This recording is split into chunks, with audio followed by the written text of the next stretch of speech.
Hell yeah. Now, you keep mentioning like the record, you know, you felt it had to come out before the election. At its core, is it like a political record, or is it just that there are certain songs on this album that you feel like you're letting out your emotions on how you feel the current political climate is, and that's why you wanted it to come out?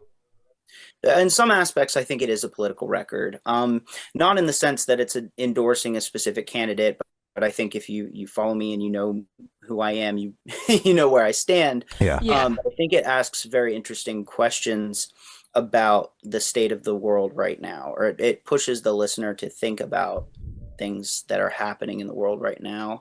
Hmm. Um, so like the songs like Deliverance, like when I wrote that song, I knew I wanted it to start the record because that line, I grew up watching planes fly people into buildings, Mhm. and I just thought that was such a striking line, and it's so dark. And it's also pretty wild to think how much 9/11 like influenced our lives, post 9/11. Like when you look at our political climate right now, I think it's all you can trace it all back to that moment. Mhm. But yeah, I didn't want to be preachy, and that was my goal. It was like, how do you write a political record without being preachy? Because I'm not, Rage Against the Machines. I'm not like Zach De Yeah. La Rocha up in here, but at the same time, I feel very passionate about my politics and the way I feel about what's happening right now in our world, and I felt I wanted to say something Hmm. meaningful about it.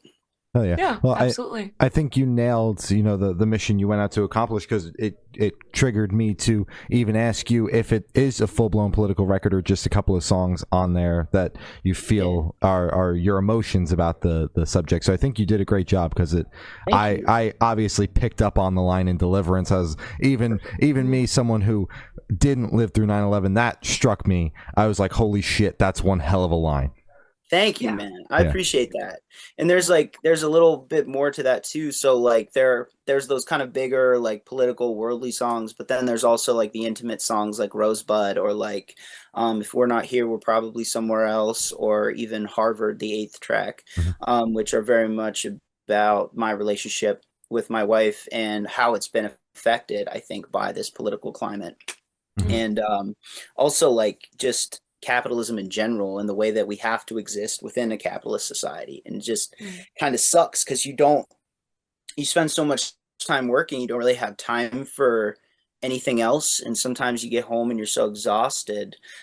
When my wife and I are both teachers, and sometimes we get home and we're so exhausted we just like stare at the TV for a couple hours and pass out. Mhm. Mhm. So it's like there comes a time when you start thinking like, when do I get to actually exist as a Mhm. human being, and when do I get to do the things that I like to do, or be a part of this relationship that's so important to me? It's like, when do we get to experience the fruits of our labor?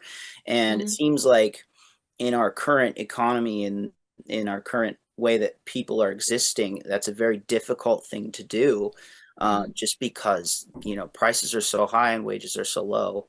Mhm. So I wanted to speak to it in a bigger way, but I also wanted to speak to it in a more personal, kind of intimate way. Mhm. Absolutely. Hell yeah. Well done. Mhm. Thank you.